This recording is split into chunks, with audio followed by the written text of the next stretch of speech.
세계 최대의 댐인 중국의 산샤댐이 범람 위기에 있다는 기사를 보았습니다.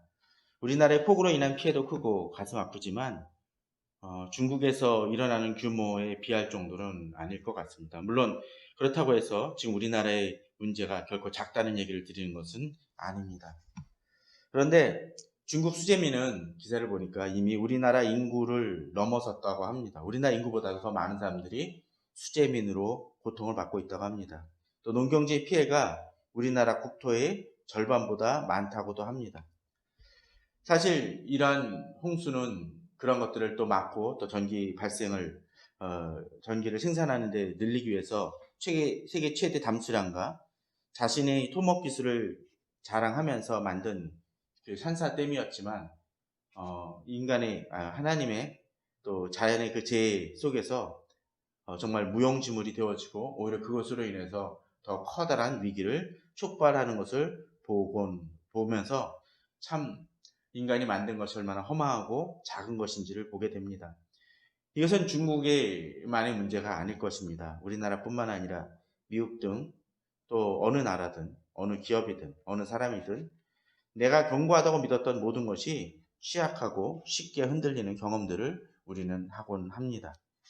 우리가 의지하는 것들이 다 그런 것 같습니다. 우리는 그런 것들로 인해서 조금의 어떤 변수만 일어나도 쉽게 흔들리고 넘어지곤 합니다. 근데 오늘 본문을 보게 되면 그 속에서도 흔들리지 아니하는 그런 사람들의 모습을 볼 수가 있습니다. 오늘 시편 26편이 그러합니다. 특별히 1절에서 이렇게 얘기합니다. 내가 나의 완전함에 행하였사오며 흔들리지 아니하고 라고 되어 있습니다.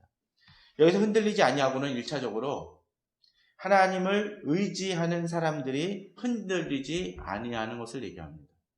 하나님 안에 있으니까 흔들리지 않습니다.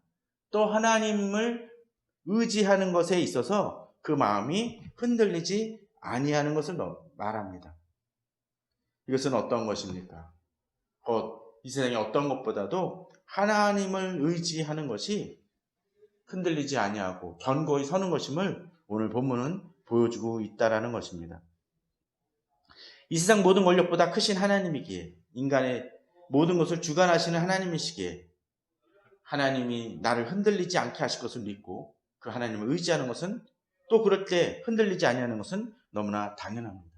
세상 것을 의지하면 흔들릴 수 있을지 모르지만 왜냐하면 그러한 것들조차도 어떤 때 무력화되고 허망해지는 그런 결과들이 있기 때문에 그런 것들로 인해서 우리는 흔들리지만 하나님을 의지한 때는 우리는 흔들리지 않습니다. 이것이 우리에게 필요한 것입니다. 그런데 오늘 본문을 보게 되면 흔들리지 아니하고 라고 얘기하면서 그 근거가 있죠. 하나님을 의지하는 데 있어서 이것이 그냥 일부만을 의지하는 것이 아니라 오늘 본문을 보면 앞부분에 뭐라고 되어 있습니까? 내가 나의 완전함에 행하여 싸우라고 되어 있습니다. 곧 하나님을 의지할 때 하나님에 대한 전적인 의뢰를 이야기하고 하나님이 인도와 하나님이 행하신가 하나님의 말씀에 철저히 순종함을 통해서 그렇게 완전함으로 나아감을 통해서 하나님이 내게 복 주시고 나를 흔들리지 아니하고 평안을 주실 분임을 믿고 하나님 앞에 나아간다는 것입니다. 하나님 앞에 완전함으로 나아가고자 한다라는 것이죠. 그런데 여기서 우리가 한 가지 주목해 볼 것이 있습니다. 이 완전함이라는 것이 과연 무엇이냐라는 것입니다. 완전하다는 건 흠이 없다는 겁니다. 컴플리트라는 얘기죠. 100%라는 얘기입니다. 누구의 기준에 의해서 우리는 완전함을 받는 것일까요? 지금 우리 사회는 그리스도인이나 교회가 욕과 비판을 받는 경우들이 꽤 있을지 모르지만 그래도 꽤 괜찮은 그리스도인으로 우리는 살아갈 수 있습니다. 어떤 때는 사회에도 잘 어울리고 나름 신앙생활 괜찮게 하는 그리스도인으로 주변 사람들에게 평가받고 살아갈 수 있습니다. 그렇지만 그것이 어떤 때 우리가 신앙적으로 잘해서일 수도 있지만 사회에서 원하는 그 기준과 사회가 그냥 자기들이 말하는 도덕과 윤리 기준 또는 자기들이 생각하는 것에 동조하기 때문에 그냥 그렇게 우리를 인정해주고 괜찮은 그리스도인이라고 생각하는 것은 아닌지 우리는 생각해 봐야 될 것입니다. 그런데 오늘 본문은 이 완전함을 어디에 평가를 합니까? 1절에 보게 되면 의지하여 싸우니 뭐라고 되어 있습니까? 여호와여 나를 판단하소서라고 되어 있습니다. 세상의 기준이 아니라 하나님이 나를 판단하여 달라는 것입니다. 하나님이 기준이라는 것이죠. 나의 완전함이 세상의 기준이 아니라 하나님이 판단해야 될 문제라면 얘기는 많이 달라질 것입니다. 제가 오래전 초등학교 때 주산을 학원에서 배운 적이 있습니다. 한 1, 2년을 다녔던 것 같습니다. 나름 잘 배우고 각 급, 4급, 6급, 6급, 4급, 5급, 4급, 3급 하면서 자격증을 땄습니다. 국가 시험이었습니다. 그런데 잘 나가다가 2급에 가서 몇 번씩 떨어지곤 했습니다. 그런데 잘 떨어졌던 것 중에 하나가 뭐냐면 2급에는 전표 계산이라는 게 있었습니다. 요새는 잘 모르지만 카드 같은 종이가 있어서 이걸 종이를 남기면서 더하기를 해서 더하기 빼기를 하면서 합산을 내며 시간 안에 풀어가는 것입니다. 그런데 거기서 그걸 잘 못해서 또는 다른 부분에서 가끔씩 잘 못해서 떨어지곤 했습니다. 그런데 이렇게 하도 떨어지다 보니까 학원에서 다른 시험을 제시를 했었습니다. 그리고 그것을 합격했습니다. 근데 그 시험에는 이 전표 항목이 없었습니다. 지금 생각해 보건대 그거는 국가시험이라기보다는 민간 차원의 시험이었던 것 같습니다. 자격증은 땄지만 국가가 아닌 수준과 기준이 다른 것이었다라는 거죠. 어떤데 우리들의 신앙이나 도덕관점 또는 여러 가지 윤리에 있어서 이런 의식을 갖고 살아가는 것은 아닌지 모르겠습니다. 하나님의 기준이 아니라 세상의 기준입니다. 사람들의 기준입니다. 그러니까 저는 괜찮은 것 같습니다. 그러나 그것이 아니라는 것이죠. 하나님의 기준이 되어줘야 됩니다. 특별히 2절에서는 여호와여 나를 살피시고 시험하사라고 되어 있습니다. 판단하시는 것만이 아니라 나를 살펴보시고 또 테스트하심을 통해서 내가 정말 완전한인지 하나님의 기준에 합당한지를 살펴봐 달라는 것입니다. 겉으로는 나름 흠없고 괜찮게 흠없이 살아갈 수 있을지 모르지만 하나님의 기준에선 아닐 수 있다는 거죠. 그런데 여기서 이 시편 기자는 한 걸음 더 나아갑니다. 내 뜻과 내 양심을 단련하소서라고 되어 있습니다. 무슨 얘기입니까? 사람의 기준에서 어떤 외형적인 부분들은 잘하는 것일 수 있습니다. 그런데 실제로 그 사람이 아무리 공의를 외치고 정의를 외쳐도 마음속으로는 내 욕심을 이루기 위해서 그 공의를 이용할 수도 있습니다. 그런데 오늘 본문은 뭐라고 얘기합니까? 내 뜻과 내 양심이라고 되어 있습니다. 곧 자신의 외형적인 모습만이 아니라 자신의 목적과 자신의 양심마저도 하나님이 판단하여 달라는 것입니다. 훨씬 더 어려운 차원이죠. 꽤 도덕적인 사람 같지만 마음속에는 여러 가지 안 좋은 생각을 가질 수도 있습니다. 그러나 하나님이 바라보실 때 그 속에서도 내 생각마저도 바른지를 이 시편 기자는 판단해야 할 것을 얘기합니다.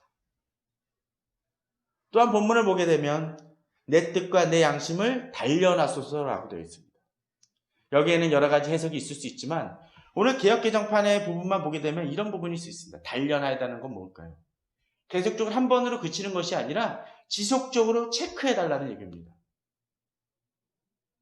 어떤 때 어떤 사람이 어떤 일을 이루기 위해서 내가 이 일을 정말 순수하게 행하려고 노력할 수 있습니다. 근데 세월이 지나갈수록 그 마음이 변질될 수 있습니다. 예전에 운동권 같은 경우도 그럴 때가 있죠. 운동권 할 때는 처음에는 순수하게 이 사회를 개혁하려고 출발을 했다가 나중에 가서는 어느 정도 나이가 들고 정치권에 가까워져서 권력의 맛을 본 다음에는 변질되어져서 이 사회를 순수하게 바꿔나가는 것이 아니라 오히려 자신의 욕망을 채우려 하는 경우들이 있을 수 있습니다. 교회에서도 이런 일들은 일어날 수 있습니다. 그러나 하나님의 기준이라면 이것은 달라진다는 거죠. 하나님이 나를 체크해 주심을 통해서 언제나 올곧게 그 마음대로 그 말씀대로 나아갈 때 우리는 달라질 것입니다. 그런데 우리가 그렇게 나아간다고 해서 우리가 언제나 완전함을 이루고 살아갑니까? 이 완전함이라는 부분을 생각했었을 때 내가 꽤 괜찮은 것 같지만 그렇지 못할 때가 많이 있습니다. 오늘 본문을 보게 되면 이 완전함이라는 부분들이 한계를 가질 수 있습니다. 나는 많은 흠이 있고 결이 있고 넘어짐과 실수도 있습니다. 그런데 오늘 본문을 보게 되면 3절에 이렇게 얘기합니다. 주의 인자하심이 내 목전에 있나이다라고 되어 있습니다. 무슨 얘기일까요? 하나님의 기준, 거룩하시고 완벽하신 하나님이 나의 완전함을 평가한다라면 그 어떤 사람도 합격점을 받을 수는 없을 것입니다. 이 시편 기자, 아마도 다윗이 썼을 거라고 추정되는 이 다윗도 완전한 사람입니까? 많은 문제를 가졌던 사람이고 또 많은 죄를 범하기도 했었습니다. 그럼에도 불구하고 그는 하나님 마음에 합한 자라고 불렸던 사람입니다. 그 이유가 무엇이었을까요?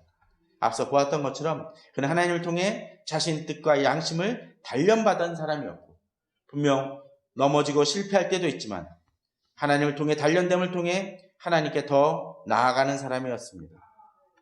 주의 인자심이 나의 앞에 있기에 나의 넘어지고 실패함에도 하나님이 나를 받아주시고 내게 기회를 주심을 믿는다는 것이죠. 그리고 비록 그러하지만 내가 주의 진리 중에 행함을 통해서 더욱더 믿음으로 나아갈 수 있음을 또 그렇게 새 출발을 함을 통해서 다시 주님의 은혜 속에서 주의 보호하심과 주의 돌보심을 경험하며 나아가는 것입니다. 그런데 그렇게 살아가기 위해서 우리에게 필요한 것이 있습니다. 4절 5절입니다. 앞서 죄를 의지한다라는 것은 다른 것을 의지하지 않는다는 것을 얘기합니다. 4절 5절을 보면 이렇게 얘기합니다. 이 완전함으로 나아가며 주를 의지하는 사람이 하지 않는 것이 있습니다. 무엇입니까? 약 4종류의 사람이 있죠. 어떤 사람이죠? 허망한 사람, 간사한 사람, 행악자의 집회, 악한 자. 이런 사람들과 같이 하지 않는다라는 것입니다. 허망한 사람, 쓸데없는 것을 추구하는 사람과 같이 하지 않는다는 겁니다. 간사한 자, 곧 양심을 속이고 뜻을 속이는 그런 자들입니다. 오늘 본문을 보게 되면 마치 어디서 보았던 시편이 하나 생각이 납니다. 시편 1편이죠. 복 있는 사람은 악인들의 꾀를 따르지 아니하며 죄인들의 길에 서지 아니하며 오만한 자의 자리에 앉지 아니하라고 되어 있습니다. 화면에도 나오지만 이 사람들을 보게 되면 이 복 있는 사람은 어떤 사람이요? 악인, 죄인들 길, 오만한 길에 동행하거나 서지 아니하고 같이 하지 않는다고 되어 있습니다. 마치 이 4절, 26편 4절 5절의 모습하고도 비슷합니다. 동행한다라는 것은 어쩌면 잘못된 지도를 가진 사람과 같이 나아가면 결국 길을 찾을 수 없습니다. 저는 행악자의 집회도 좀 주목합니다. 행악자의 집회. 한 사람입니까? 아닙니다. 그런 집단의 무리 속에 거하면서 그것을 즐겨하는 사람이 있다면 하나님의 사람이라고 말할 수 없습니다. 하나님의 사람들은 진정으로 같이 하지 말아야 할 사람들을 같이 하지 않습니다. 특별히 행악자의 집회처럼 목적이 잘못된 이들이 함께 모이는 모임에 같이 하지 않습니다. 그러면 어떡합니까? 6절 7절에 보게 되면 이제 여호와여 내가 무죄함으로 손을 씻고 주의 제단에 두루 다니며 감사의 소리를 들려주고 주의 기이한 모든 일을 말하리이다라고 되어 있습니다. 이제 그는 동행하지 않는 것만이 아니라 이제 어떻게 행하죠? 하나님 앞에 나아갑니다. 주의 제단에 나아갑니다. 하나님을 사모하고 하나님과 교제하는 것을 즐겨하는 사람이라는 것입니다. 또 하나님 앞에 나아가기 위해서는 내 죄를 씻어 나가야 된다는 것을 알기 때문에 이제 정결한 모습으로 더욱더 완전한 모습으로 나아가기 위해 노력합니다. 진정 하나님의 사람들은 행악자의 집회가 아니라 주의 제단으로 나아가는 이들입니다. 하나님께 예배드리고 경외하는 데 힘을 쏟으며 그렇게 나아가기 위해서 손을 씻는 것처럼 정결함이 요구됨을 알기에 하나님 앞에 깨끗함으로 나아가고자 힘쓰는 이들입니다. 그렇게 나아갈 때 하나님께서 자기에게 얘기하시고 하나님이 축복하시는 것을 아시기 때문에 감사의 소리가 나옵니다. 무슨 얘기입니까? 하나님께서 자기에게 역사하시는 놀라운 일들을 감사할 줄 안다는 것입니다. 또한 이 속에서 어떤 일을 경험합니까? 주의 기이한 모든 일을 말하리이다고 되어 있습니다. 우리는 예배를 드릴 때 그냥 단순하게 일반적으로 그냥 찬양을 드리고 기도할 수 있을지 모릅니다. 그런데 진정으로 하나님을 만난 사람들은 어떤 것을 얘기합니까? 그저 찬양만 드리는 것이 아니라 오늘 7절처럼 감사의 소리. 감사의 소리는 감사가 있기 때문에 감사가 나오는 거죠. 또 주의 기이한 모든 일이란 건 뭡니까? 주의 기이한 모든 일을 경험하거나 깨달았기 때문에 고백하는 것입니다. 신앙생활을 하면서 하나님께서 우리에게 행하신 일들을 경험하지 못했다면 감사가 나올 수 없고 하나님 앞에 고백할 수 없습니다. 이걸 말한다라는 것은 바로 주변에 증거하는 것조차도 이야기하는 것입니다. 저는 우리들이 바로 이러한 모습들이 있어야 된다고 생각이 되어집니다. 지금 내가 추구하고 힘쓰는 것이 무엇입니까? 또한 8절에 보면 여호와여 주께서 계신지까 주의 영광이 머무는 곳을 사랑한다고 되어 있습니다. 진정으로 하나님의 사람들은 예배를 즐겨하고 또 예배만이 아니라 주의 말씀을 읽고 또 주께 기도드리는 것을 통해서 오는 축복을 또 그 기쁨을 느끼는 이들입니다. 바로 그렇기 때문에 정말로 주와 계신 곳을 알기 때문에 세상 함께하는 것보다는 하나님과 함께 그 축복과 기쁨을 알기 때문에 세상의 악한 자에서 오는 더러움과 악함을 피하고자 하는 마음이 있게 됩니다. 9절 이제 10절 9절을 좀 더 보겠습니다. 바로 그렇기 때문에 그는 또한 이것이 혼자 힘으로 안 됨을 알기 때문에 이제 9절에서 내 영혼을 죄인과 함께 내 생명을 살인자와 함께 거두지 말라고 되어 얘기합니다.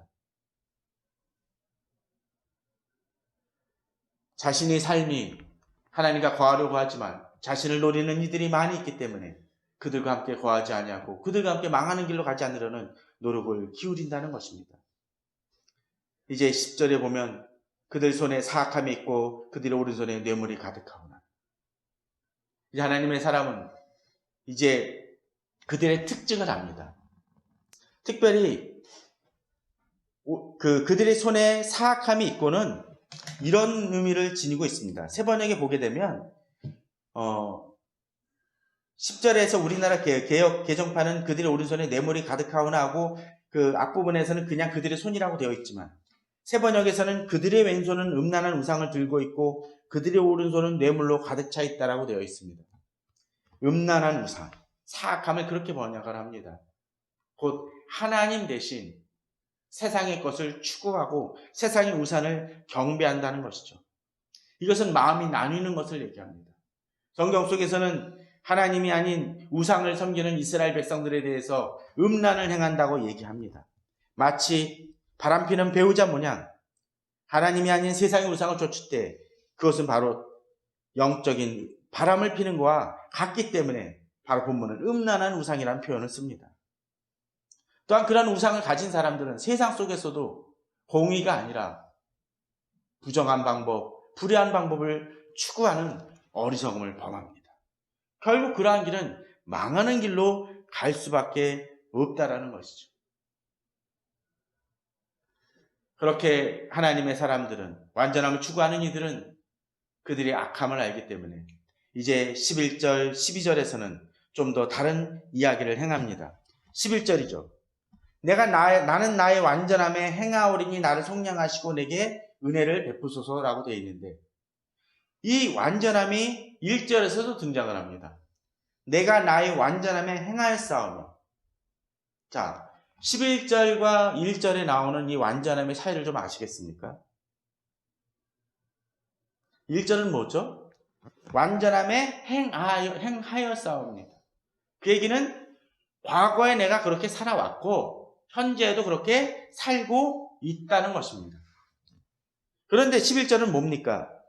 나의 완전함에 행하오리니 곧 의지를 얘기를 해주고 또 미래에도 내가 그렇게 하겠다는 결단을 의미합니다. 곧 이 완전함은 과거에 또 지금에 행하는 것만이 아니라 미래에도 계속적으로 이어질 일관성과 지속성을 가지기를 이 시편 기자는 원하고 있다라는 것입니다. 우리 어떤 사람이 앞서 보았던 것처럼 정말 처음에는 하나님 앞에서 온전하고 내 뜻과 양심이 바르게 행할 수 있을지 모릅니다. 그런데 점차 세월이 지나면서 그 사람이 변질되어졌다라면 과연 그가 하나님 앞에서 완전한 자입니까? 아닙니다. 또 반대로 내가 비록 과거에는 그렇게 넘어졌지만 지금 이제 그것을 바꿔나가며 행하고 있다라면 바로 주의 인자하심으로 나는 완전함으로 나아가는 자가 될 것입니다. 중요한 건 뭐겠습니까? 제일 중요한 것은 과거, 현재, 미래까지 내가 하나님 앞에서 완전함으로 나아가고자 힘쓰는 것입니다. 그러나 실패했다 할지라도 이제 다시 완전함에 행하고자 힘쓰는 자가 되어야 됩니다. 비록 하나님 앞에 내가 부족한 점이 있다 할지라도 나를 속량하여 주시는 하나님을 믿고 내 은혜를 베풀어 주실 것을 믿고 믿음으로 나아가는 것입니다. 우리가 다 살다 보면 실수도 있고 잘못된 판단도 있을 때가 있습니다. 그러나 비록 그렇게 내가 넘어지고 실패했다 할지라도 하나님이 나를 속량하시고 은혜를 베푸실 때 나는 새롭게 출발할 수 있습니다. 넘어졌다는 것이 문제가 아니라 넘어졌는데도 불구하고 일어나지 않고자 하는 것이 문제입니다. 하나님의 사람들은 다시 일어섭니다. 비록 어떤 때 간사한 자나 행악자의 집회에 속했다 할지라도 중요한 것은 이제 나오는 것이라는 거죠. 이제 12절은 이제 이렇게 얘기합니다. 내 발이 평탄한 데 섰사오니. 앞서 1절에서 뭐라고 그랬었죠? 1절을 보게 되면 흔들리지 아니하고 라고 되어 있었습니다. 그런데 12절에서는 평탄한 데 섰사옵니다. 흔들리지 않는 근거가 뭡니까? 내가 평탄한 데 섰기 때문에 그렇습니다. 앞서 이야기 들었던 것처럼 중국의 댐이 범람함으로 인해 사람들의 마음이 흔들립니다. 주변의 여러 가지 일들로 우리는 마음이 흔들리고 걱정하게 됩니다. 그러나 하나님 앞에 선 사람들은 비록 그 속에서도 평탄함을 누릴 수가 있습니다. 왜? 내가 평탄한 데 섰기 때문에 흔들리지 않는다라는 거죠. 하나님이 나를 인도하시고 책임져 주실 것을 믿기에 우리는 하나님을 의지하여 믿음으로 나아갈 수 있는 것입니다. 어떤 때 우리 삶을 흔드는 많은 것들이 있습니다. 우리를 불안하게 하는 많은 것들이 있습니다. 그럴 때 하나님, 이 평탄함을 우리에게 허락하시는 하나님을 의지하여 나아가시기 바랍니다. 우리가 비록 어떤 때 세상 사람들은 행악자의 집회에 모이고 그것이 답인 것처럼 우리도 느낄 때가 있지만 우리는 나만이 아니라 오늘 무리 가운데서 여호와를 송축하는 것처럼 하나님을 경외하는 이들과 함께 내게 닥쳐진 문제들을 해결하고 그 속에서 평안을 누리며 믿음으로 나아가 하나님께서 역사하시는 놀라운 일들을 경험하고 승리하시는 우리 성도님들 되시기를 주님의 이름으로 축원합니다.